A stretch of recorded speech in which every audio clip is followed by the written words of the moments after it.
Hello everyone, hopefully an OK editor, 357 here, and it's time to lose some credibility. In all seriousness, as you can tell by the title to this video, I will be defending Sword Art Online, which, let me acknowledge now, I know is a flawed story, but I also think it gets too much hate. Along with talking about what I like and have continued to like about SAO, I will also be discussing how I think Season 3 fixes some of the problems I and many other people had with Sword Art Online, as well as some of its flaws. Seeing as how this is NonStopNovember, and I'm trying to do a video every day this month, this video is going to be relatively short and kind of ranty, and there's no way I can go over all the points about why I still like SAO and what Season 3 fixes. I would love to do more Sword Art Online videos in the future, including a video about how to fix the Alfheim story arc into a good one, because as much as I love Sword Art Online, Alfheim didn't happen. All that being said, let's begin.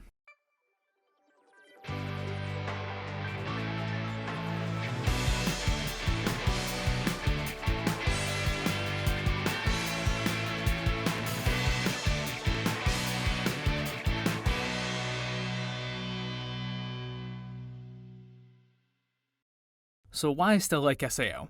I think it's a fun, not perfect, story with an interesting premise. An entirely original premise? Not necessarily. Being trapped in a video game or virtual world is nothing new, but I think it's the story Sword Art Online tells with this premise that matters. Unfortunately, the first Aincrad story arc is only 14 episodes and doesn't quite live up to its fullest potential. That's why we have the Progressive Light novels, and the soon-to-be-made film based on them. But I like what we got in the first 14 episodes. A common complaint about the show is that Kirito is a bland character, and I have no defense for that.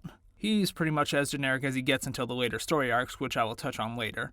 But one great thing about his character is his commitment to Asuna. It's not uncommon for the main character of an anime to have multiple love interests and be romantically involved with multiple at a time. But Kirito, despite being surrounded mostly by a cast of female characters, never once wavers in his love and commitment to Asuna. And I think that's awesome, and it's one of the reasons they're still one of my favorite anime couples. Like, maybe second after Sakata and Mai from Rascal Does Not Dream of Bunny Girl Senpai, but I mean, come on, those two are perfect. Despite being launched into numerous virtual worlds with female characters in them, he stays loyal, and for an isekai show with a largely female cast, that's not common. So one point for why I like SAO. Now to address a couple complaints. I've heard people complain that Kirito, a 14-year-old at the start of Aincrad, is the best player in an online video game.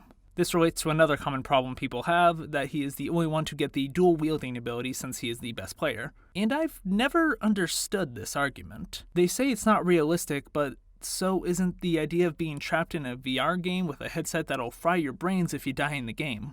And to go further, anime as a whole typically isn't the most realistic medium of storytelling, especially isekais and other fantasy-type anime. Other anime or stories I will hold to a different standard because some intentionally go for realistic stories and characters, but SAO from the start is a concept not really possible, and as so, I see nothing wrong with a couple things being unlikely. And at the end of the day, someone had to get that dual-wielding skill, so of course it should be our main character who we are watching the story unfold with. And why can't he be the best at the game? He was one of the beta testers, and I'm gonna assume he spends most of his time at home playing video games, so I see no reason why he couldn't become the best at what he does. So that's two criticisms I think are overplayed when talking about Sword Art Online. Now, do I think Kirito is overpowered anyways? Yes. That scene where the people are attacking him and his HP doesn't go down at all in episode 4, I believe it is stupid no matter how you look at it. One last thing I'll say, because I realize as I'm typing this script and recording, it's already getting longer than I anticipated, is I think the Yui story arc in Aincrad is fine. It's the fact that she was brought back so soon and so easily in Alfheim that sucks. But again, I hate Alfheim too.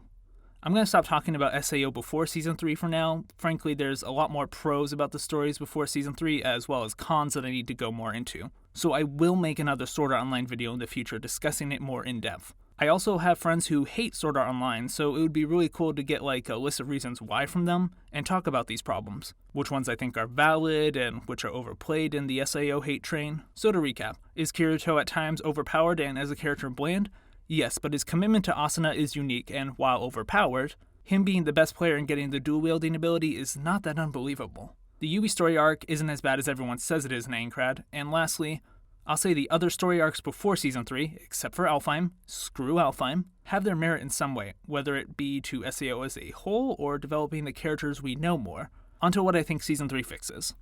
Season 3 did the best thing possible by staying as far away from the rest of the Sword Art Online story arcs as possible at first. The new virtual world setting was interesting and led to some awesome and unique world building. and it paved the way for Kirito to become an actual character, hell yes. Kirito is actually a good main character in Season 3.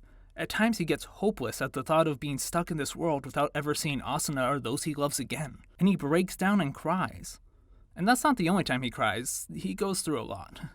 Season 3's premise does take some leaps of faith and logic, as sci-fi does, but the interesting kind of AI, while also being kind of clones, I'm still not sure if I understand them completely. The inhabitants of the underworld made for some engaging characters. Yujo was so interesting to watch, and I'm sad with how they ended his story, but grateful for the journey and his brother-like bond he shared with Kirito. The animation goes from acceptable or good animation from seasons 1 and 2 to downright gorgeous, which makes all the amazing fight scenes feel so more alive. I have no problem saying Alicization is the best story arc of Sword Art Online. The fight scenes, the new world and characters, Kirito's emotional struggles and character growth, it's all these things that Sword Art Online should have been from the start. But at the same time, it couldn't have gotten to this point without the previous stories building it up. I think some of the things they did towards the end of Season 3 are silly, like making that laughing coffin member related to Kirito with no real story payoff whatsoever. Like, okay, cool, I guess. But Kirito's survivor's guilt over the loss of so many friends and watching him break down, only to be told by those he loves and cares about it's okay for him to go on living and that they need him, is amazing to watch. That plus right at the end where he realizes he's going to be trapped in the underworld for a long time and breaks down at the thought of not getting to see everyone right after they just reunited is heartbreaking. Sword Art Online to me has always been a story about the friends you make while playing video games and the great times that come through those bonds, something that I think has stayed consistent throughout the entire series. Without the friends he made along the way, Kirito would never have been able to overcome the many obstacles sent his way throughout the series. But Season 3 really did transform SAO into something else. A character-driven narrative that tackles with crazy sci-fi themes like the merging of virtual and real worlds, what makes the soul in humans so human, as well as many others, and that's why I think Season 3 fixes a lot of what was wrong with SAO. I'm sorry, looking back on this script and as I'm recording right now, it's kind of a mess. I'm all over the place on what I talk about and when, but that's the nature of script writing while trying to keep new content coming every single day. I definitely intend on making a longer, more organized version of this video in the future that goes much more in-depth on what I like about SAO, the problems it definitely has, and how Season 3 fixes a lot of those problems and transforms it into something else. But until then, I'm still really satisfied with this video, and I'm glad I got to say what I did, because I do think SAO gets a little too much hate, more than it deserves. And I think it has its great points. And don't forget, I really do want to make a video about fixing the Alfheim story arc in the future, because it's Alfheim. I hope everyone enjoyed this video, whether you agree with me or not, and please comment down below what you thought and what your favorite story arc of Sword Art Online is. Thank you everyone for watching, and I'll see you guys in the next video, which will be tomorrow.